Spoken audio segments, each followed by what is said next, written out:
अवधूत चिंतन श्री गुरुदेव दत्त श्री स्वामी समर्थ। मी शीतल तुमच्या सगळ्यांचं आपल्या चॅनलमध्ये स्वागत करते आणि आजच्या व्हिडिओला सुरुवात करते।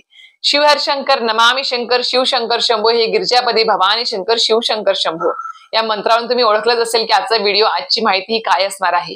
कारण की तुम्हाला सगळ्यांना माहिती आहे की आता 2 दिवसानंतर 8 मार्च 2024 शुक्रवार या दिवशी महाशिवरात्र आलेली आहे।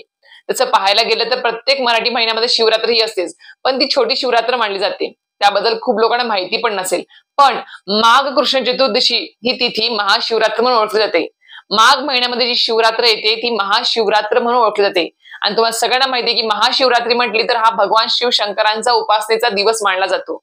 या दिवशी भगवान शिवशंकर आणि माता पार्वतीची भरपूर प्रमाणामध्ये उपासना, मंत्र, स्तोत्र, अभिषेक सगळ्या गोष्टी केल्या जातात। आणि भगवान शिवशंकरांचे भक्त काही कमी नाहीयेत, भरपूर प्रमाणामध्ये आहेत। आणि भारतामध्ये जेवढे काही तीर्थस्थान आहेत भगवान शिवशंकरांचे तिथे भरपूर प्रमाणामध्ये 12 महिने गर्दी ही असतेच। आणि त्याचप्रमाणे आता महाशिवरात्र आहे 8 मार्चला शुक्रवारी सुट्टीचा दिवस आहे। त्यामुळे या दिवशी आपल्या घराच्या जवळ जरी तीर्थस्थान असेल, आपल्या म्हणजे मंदिर असेल भगवान शिवशंकरांचं किंवा इतर जे तीर्थस्थान आहेत मोठमोठी, तिथे सुद्धा या दिवशी भरपूर प्रमाणामध्ये गर्दी असणार आहे। सकाळी उठल्यापासून पहाटेपासून ते रात्री म्हणजे दुसऱ्या दिवशी पहाटेपर्यंत गर्दी ही असणार आहे, दर्शनासाठी असणार आहे। अभिषेक चालू असतील, भरपूर प्रमाणामध्ये तिथे जे काही विधिवत आहे ते सगळं चालू असणार आहे। पण यामध्ये आपल्या सगळ्यांचाच निभाव लागेल असं नाही आहे की आपल्याला सुद्धा तिथे म्हणजे तिथे पिंडी जवळ जाऊन आपल्याला दर्शन मिळेलच असं नाही, किंवा तिथे आपल्याला अभिषेकासाठी आपला नंबर लागेल असं नाही। तर या सगळ्या गोंधळामध्ये किंवा या सगळ्या गर्दीमध्ये आपल्याला घरच्या घरी आपल्याला महाशिवरात्र ही कशी साजरी करता येईल, त्याचबरोबर आपल्या घरामध्ये आपल्या देवघरामध्ये जी महादेवाची पिंड आहे त्या पिंडीवर आपल्याला घरच्या घरी अभिषेक कसा करता येईल, जी आपल्याला तीर्थस्थानी जाऊन किंवा मंदिरात जाऊन अभिषेक करायची इच्छा आहे ती आपण घरच्या घरी निवांत बसून देवघरासमोर बसून निवांतपणे आपल्याला पाहिजे तेवढा वेळ घेऊन आपण अभिषेक करू शकतो। आणि तेवढ्याच प्रमाणामध्ये जेवढं आपण मंदिरामध्ये म्हणतो ना की आपल्याला तेवढं पुण्य मिळेल, त्याचे दुप्पटी तिप्पटी जास्त प्रमाणामध्ये तुम्हाला घरी सुद्धा बसून ते अभिषेक केल्याने तुम्हाला ते पुण्य लाभणार आहे। कसं आहे, मंदिरामध्ये तुम्ही जाणार, ठीक आहे, तुम्ही जा, तुमची जायची इच्छा तर तुम्ही जा, पण तिथे खूप प्रमाणामध्ये गर्दी असेल, नंबर लागायला वेळ लागेल, लहान मुलं असतील किंवा आता उन्हाळा पण चालू झालेला आहे, तर तुम्ही उन्हाळ्याच्या दिवसामध्ये मुलांची किंवा ज्येष्ठ नागरिकांची तारांबळ करण्यापेक्षा तुम्ही घरच्या घरी सहकुटुंब घरच्या घरी तुम्ही महाशिवरात्र कशी साजरी करू शकता किंवा घरातल्या पिंडीवर अभिषेक कसा करू शकता, जेणेकरून या दिवशी म्हणजेच महाशिवरात्रीच्या दिवशी तुम्हाला भगवान शिवशंकरांचा कृपा आशीर्वाद लाभेल। आणि असं मान्यता आहे की या दिवशी उपवास केल्याने भक्तीने श्रद्धेने आपण शिवशंकरांची जी काही उपासना करू, जी काही सेवा करू, मंत्र स्तोत्र पठण करू किंवा जे काही ध्यान करू ते सगळं त्यांच्यापर्यंत पोहोचतं आणि आपले जे काही आपल्या आयुष्यामध्ये जे काही संकट, अडचणी, त्रास आहे ते सगळं दूर होण्यास मदत होत असते आणि भगवान शिवशंकरांचा आशीर्वाद आपल्याला मिळत असतो या दिवशी। त्याच्यामुळे जास्तीत जास्त प्रमाणामध्ये या दिवशी आपल्याला भगवान शिवशंकरांची आणि माता पार्वतीची आपल्याला पूजा अर्चा करायची असते, मंत्र स्तोत्र अभिषेक करायचे असतात। तर आपण हे घरच्या घरी सुद्धा करू शकतो। त्याच्यामुळे आपल्याला घरी कशा पद्धतीने आपल्याला अभिषेक करता येईल तेच माहिती मी आजच्या व्हिडिओमध्ये तुम्हाला शेअर करणार आहे। चला तर व्हिडिओला सुरुवात करूया। आणि चॅनलवरती नवीन असाल तर चॅनल सबस्क्राईब करायला विसरू नका आणि व्हिडिओ नक्की स्किप न करता बघा, अतिशय महत्त्वपूर्ण व्हिडिओ आहे। कारण की तुम्हाला घरच्या घरी आजकालचं जे धावपळीचं जग आहे, कोणाला सुट्टी असेल नसेल, कोणाला मंदिरात जायला वेळ भेटेल नाही भेटेल, त्याच्यामुळे तुम्ही घरच्या घरीच महाशिवरात्रीच्या दिवशी भगवान शिवशंकरांच्या पिंडीवरती तुम्हाला अभिषेक कसा करायचा आहे ती मी माहिती सांगायला सुरुवात करते। तर या दिवशी म्हणजे महाशिवरात्रीच्या दिवशी आपल्याला सकाळी लवकर शुचिर्भूत व्हायचं आहे। आणि अजून एक सांगेन की तुम्ही भगवान शिवशंकरांच्या पिंडीवरती दिवसभरामध्ये कधीही अभिषेक करू शकता, असं नाही आहे की तुम्ही पहाटेच करा किंवा सकाळीच करा असं नाही आहे। उलट प्रदोष काळ हा भगवान शिवशंकरांना अतिशय प्रिय आहे। प्रदोष काळामध्ये जी काही तुम्ही सेवा कराल ना ती भगवान शिवशंकरांना खूप जास्त प्रमाणामध्ये प्रिय होईल आणि आवडेल सुद्धा त्यांना, आणि त्यांचा आशीर्वाद सुद्धा लाभेल। तर तुम्हाला प्रदोष काळ पण नाही शक्य झाला प्रदोष काळामध्ये सेवा करा, तुम्ही एकदम भर दुपारी पण नका करू, एक सकाळी करा किंवा तुम्ही एक संध्याकाळी प्रदोष काळ 4च्या नंतर ते संध्याकाळ रात्रीपर्यंत तुम्ही अभिषेक सेवा अर्चा पूजा अर्चा करू शकता। नाहीतर पहाटे उठून सकाळी 10-11 पर्यंत करू शकता, भर दुपारी करू नका। तर अशा प्रकारे तुम्ही तुम्हाला वेळ सांगितलाय की तुम्ही कधीही करू शकता, फक्त भर दुपार सोडून करू शकता, पूजा अर्चा अभिषेक करू शकता। आता या दिवशी तुमच्या घरामध्ये जे काही साहित्य आहे त्या साहित्यामध्येच मी तुम्हाला थोडक्यात सांगणार आहे की सोप्या पद्धतीने थोड्या सामानामध्ये आपण आपल्या भगवान शिवशंकरांच्या पिंडीवरती अभिषेक कसा करू शकतो आणि तेवढ्याच प्रमाणामध्ये तेवढ्याच पटीने जास्त पुण्य आपल्याला ते लाभणार आहे। तर आपल्याला या दिवशी काही लवकर शुचिर्भूत व्हायचं आहे। सकाळी घरातली आपली स्वच्छता करून घ्यायची, देवपूजा करून घ्यायची आहे आणि आपल्याला जर तुमची इच्छा असेल भगवान शिवशंकरांची पिंडींची पिंड असेल किंवा फोटो नसावा म्हणतात की पिंडच असावी आपल्या देवघरामध्ये, तर त्याची तुम्हाला वेगळी चौरंगावर पाटावर पूजा अर्चा मांडायची असेल तर तुम्ही ती पण मांडू शकता, चालेल. तर ते काय करायचं आहे, तुम्ही एक पांढरं चौरंग घ्या, पांढरं वस्त्र त्याच्यावर अंतरायचं आहे आणि त्याच्यावरती तामण घ्यायचं आहे, तामणावर थोडीशी तांदूळ अक्षता ठेवायचं आहे, बेलपत्र ठेवायचं आहे पालतं करून, त्याच्यावरती भगवान शिवशंकरांची पिंड ठेवायची आहे. आता तुमच्याकडे गळती असेल, गळती सगळ्यांना माहिती आहे अभिषेक पात्र ज्याला आपण म्हणतो, नसेल तर तुम्हाला कुठल्याही धार्मिक दुकानामध्ये किंवा दिंडोरी जे केंद्र आहे त्या केंद्राच्या शॉपवरती तुम्हाला हे गळती किंवा अभिषेक पात्र भेटून जाईल. ते तुम्ही आज 2 दिवस आहेत अजून आणू शकता. ते अभिषेक पात्र तुम्ही पिंडीवरती ठेवलं आणि ती जी गळती लावली, फक्त पाणी टाकत राहायचं ते तांब्यामध्ये लोट्यामध्ये, तिथून पाण्याची धार त्या पिंडीवर सतत चालू राहील. फक्त तुम्ही मंत्रसूत्र पठण करायचे आहेत, पूजा अर्चा करायची आहे. अशा प्रकारे तुम्ही करू शकता. तर नसेल गळती तुमच्याकडे तर तुम्ही सरळ अभिषेक म्हणजे जे आपल्याला हे असतं पळीने सुद्धा तुम्ही अभिषेक करू शकता. पण काय होईल, जसं आपण पळीने अभिषेक करू ना तर तुमचं नेमकं लक्ष तुमचं तिकडे पाणी टाकणे म्हणजे अभिषेक करण्याकडे पण अर्ध लक्ष राहील, मंत्रस्तोत्र पठण करण्याकडे अर्ध लक्ष राहील. त्याच्यामुळे सरळ गळती घेऊन या, अभिषेक पात्र घेऊन या, अतिशय मनोभावे भक्तीने आणि श्रद्धेने तुमची सेवा पूर्ण होईल. असं मी तुम्हाला एक पर्याय सांगितलेला आहे. पण गळतीने अतिशय चांगल्या प्रकारे तुम्ही अभिषेक करू शकाल असं माझे म्हणणं आहे.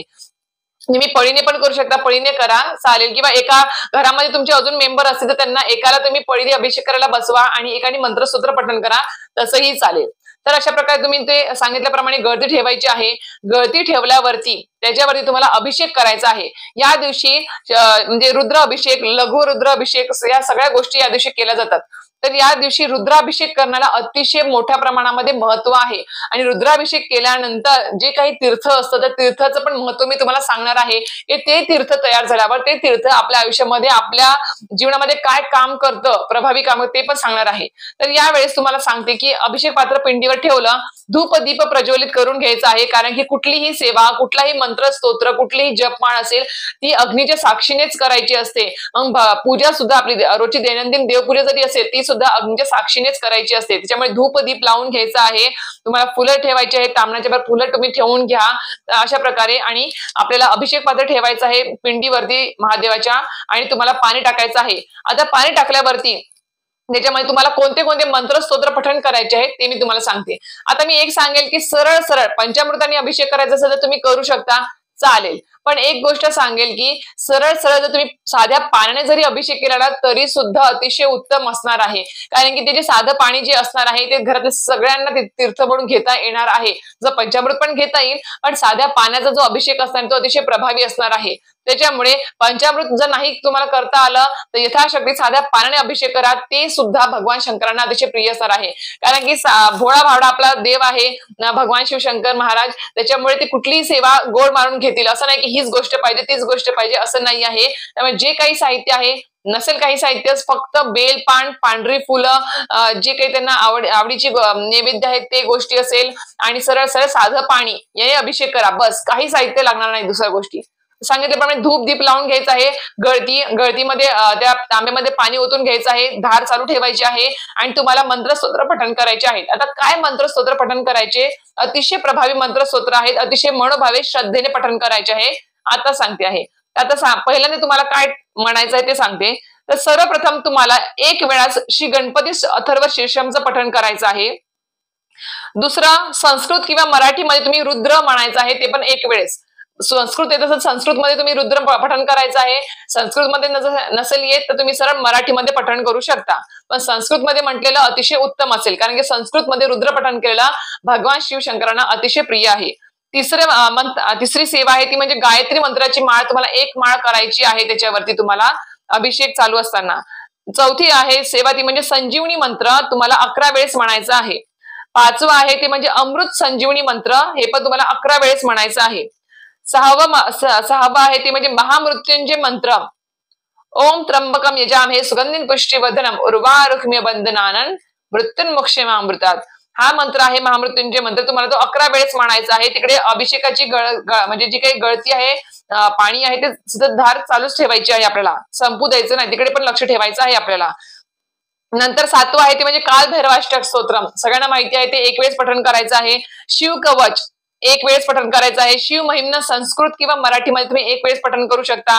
द्वादश ज्योतिर्लिंगम स्तोत्र हे एक वेळेस तुम्ही पठण करायचं आहे. रामरक्षा एक वेळेस म्हणायची आहे. श्री सुक्तम एक वेळेस पठण करायचं आहे. शिव अष्टोत्तर नामावली एक वेळेस पठण करायचं आहे. आणि शिव हर शंकर नमामि शंकर शिव शंकर शंभो हे गिरजापदी भवानी शंकर शिव शंकर शंभो हा ध्यान मंत्र तुम्हाला 11 वेळेस म्हणायचा आहे. तर अशा प्रकारे त्यासाठी सांगते की तुम्हाला सेवा मंत्रसूत्र भरपूर आहेत, म्हणून अभिषेकाची गळती जी आहे, अभिषेक पात्र ते नक्कीच घेऊन या. ते सतत धार चालू असेल तुम्ही इकडे मंत्रस्तोत्र अतिशय मनोभावे श्रद्धेने पठण करू शकाल. आधी सांगते, त्याच्यामुळे नक्कीच 2 दिवस आहेत, घेऊन या. कुठल्याही धार्मिक दुकानात तुम्हाला ते भेटून जाईल. तर अशा प्रकारे तुम्हाला हे मंत्रसूत्र मी सांगितले. आता तुम्ही म्हणताल की ताई आम्हाला मंत्रसूत्र कुठे भेटणार जे आम्ही पठण करू शकू? तर सरळ तुम्हाला मी याच्या आधी पण सांगितलंय की आपल्या दिंडोरी पर्यंत स्वामी समर्थ जे केंद्र आहे त्याचे जे शॉप वरती तुम्हाला हे नित्य सेवेचा स्तोत्र मंत्र ही पोथी भेटून जाईल. बघून घ्या.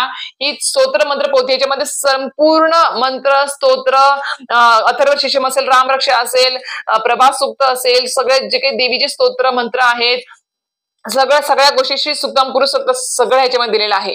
आरती असेल, आपली त्रिकाळ आरती जी असते स्वामी महाराजांची त्रिकाळ आरती सुद्धा ह्याच्यामध्ये दिलेली आहे. त्याच्यामुळे संपूर्ण अतिशय महत्वपूर्ण ही पोथी आहे, ती नक्कीच घेऊन या. आपल्या घरामध्ये ही असायलाच हवी. आणि याच्यामध्ये जे काही मी तुम्हाला मंत्रस्तोत्र सांगितले अभिषेक करताना जे पठण करायचे आहे ते सगळे याच्यामध्ये दिलेले आहेत, सगळे. आणि मी ते तुम्हाला स्क्रीनवरती पण सांगून देईल की कोणते कोणते मंत्रसूत्र आहेत, ते इथे तुम्हाला दिसून पण जाईल. त्याच्यामुळे तुम्हाला परत रिपीट व्हिडिओ बघायची पण गरज पडणार नाही, इथे भेटून जाईल तुम्हाला स्क्रीनवरती. तर अशा प्रकारे या नित्यसेवेची पोथी पण घेऊन या. 2 दिवस अजून आहेत.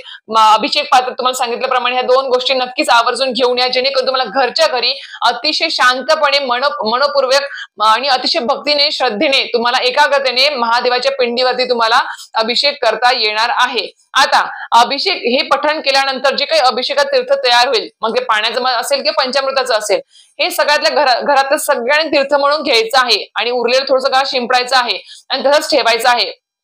सगळ्यांना द्यायचं आहे. आता हे तीर्थ जे तयार होते काय काम करतं? हे तीर्थ जे आहे अभिषेकात एका टॉनिक प्रमाणे काम करतं. कसं? तर अतिशय म्हणजे 100 ने 1000% तुम्हाला गॅरंटी सांगते की जर तुम्ही हे जे अभिषेक आहे, हा जो अभिषेक जर म्हणजे फक्त रोजच्या रोज तुम्ही 41 दिवस तुम्ही रुद्रपठण करून जर अभिषेक महादेवाच्या पिंडीवर जर केला मनोभावे श्रद्धेने रोज, तुमच्या घरामध्ये जर एखादी व्यसनी व्यक्ती आहे, एखाद्या व्यक्तीला खूप जास्त व्यसन लागलं, मग ते मांसाहाराचं असेल, सिगरेटचं असेल, मद्यपान असेल किंवा इतर व्यभिचार कुठल्या बाहेरच्या ज्या काही गोष्टी आहेत त्यांच्याकडला व्यभिचाराचं काही व्यसन लागलेलं असेल, जे सुटत नाही आहेत, मग ते कॉलेजची मुलं असतील, घरातले व्यक्ती असतील, कर्ता पुरुष असेल, कोणालाही कसलंही व्यसन असू दे, कसलंही कट्टर व्यसन, किंवा लहान मुलं आहेत चिडचिड करतात, विनाकारण रडतात, त्रास देतात, ऐकत नाहीत, घरामध्ये उगीच विनाकारण भांडण तंटे होतात, तर सरळ घरातल्या प्रत्येक व्यक्तीला हे तीर्थ तुम्ही द्यायचं आहे. आणि तुमच्या घरामध्ये जर कट्टर व्यसनाधीन व्यक्ती असेल, जिचं व्यसन सुटावं तुम्हाला जर वाटत असेल, तर नक्कीच सांगेल की 41 दिवस मनपूर्वक श्रद्धेने तुम्ही मनोभावे 41 दिवस महादेवाच्या पिंडीवरती रुद्राभिषेक करायचा आहे. अतिशय मनोभावे. रोज तुम्हाला एवढे मंत्रसूत्र पठण करायची गरज नाही आहे. 41 दिवस फक्त तुम्ही रुद्र पठण करायचं आहे. एक वेळेस महादेवाच्या पिंडीवर अभिषेक करायचं अतिशय मनोभावे श्रद्धेने. आणि ते तीर्थ जी घरातली व्यक्ती व्यसनाधीन व्यक्ती आहे किंवा व्यभिचारी आहे किंवा घरातले लहान मुलं आहेत, त्रास देतात, विनाकारण आजारी पडतायत किंवा कसलेही काही त्रास असेल, त्या व्यक्तीने हे तीर्थ तुम्ही कशाही वाटे चहामध्ये टाकून द्या किंवा तुम्ही पिण्याच्या पाण्यात टाका, तिच्या जेवणामध्ये टाका किंवा डायरेक्ट देता आलं तरी चालेल. तर असं तुम्ही 41 दिवस कंटिन्यू ही सेवा करा. बघा, सुंठे वाचून खोकला जाईल. अतिशय आपल्या परमपूज्य गुरुमाऊलींनीच ही सेवा सांगितलेली आहे की 41 दिवस जर ही कंटिन्यू जर तुम्ही सेवा केली घरामध्ये रुद्र अभिषेक करून, ते तीर्थ जर त्या व्यक्तीला दिलं, तर तुम्हाला खरं सांगते ते व्यसनाधीन व्यक्ती पूर्णपणे व्यसन सुटलेलं असेल, 1000% सुटलेलं असेल. त्याच्यामुळे अशा प्रकारे तुम्हाला कळालं असेल की हे जे तीर्थ आहे तयार होणारं महाशिवरात्री दिवशी हे अभिषेक केलेलं, ते काही साधं सुद्धा नाही आहे. अतिशय प्रभावी ते तीर्थ असणार आहे, टॉनिक प्रमाणे काम करणार आहे. त्यामुळे नक्कीच हे तीर्थ आवर्जून घरातल्या सगळ्यांनी आवर्जून ते घ्यायचं आहे. अशा प्रकारे तुम्हाला कळालं असेल की महाशिवरात्रीच्या दिवशी आपल्याला घरच्या घरी अतिशय साध्या सोप्या पद्धतीने आपल्याला महाशिवरात्री साजरी करायची आहे. महादेवाच्या पिंडीवर अशा प्रकारे मंत्रस्तोत्र म्हणून आपल्याला पठण करून अभिषेक करायचा आहे. आणि त्यांच्या आवडीचा थंड जे काही म्हणजे नैवेद्य जो काय तो नैवेद्य पण आपल्याला दाखवायचा आहे, आरती करायची आहे. आणि अजूनही सांगितलं की वेळेचं बंधन नाही आहे, फक्त भर दुपार सोडून तुम्ही सकाळी पहाटे किंवा संध्याकाळी प्रदोष काळामध्ये रात्री कधीही अभिषेक करू शकता, या सेवा मंत्र स्तोत्राचं पठण करू शकता. तर अशा प्रकारे छोटीशी माहिती घेऊन आजच्या व्हिडिओमध्ये आले होते. व्हिडिओ आवडला असेल, माहिती आवडली असेल तर नक्की लाईक, शेअर आणि सबस्क्राईब करायला विसरू नका. श्री स्वामी समर्थ.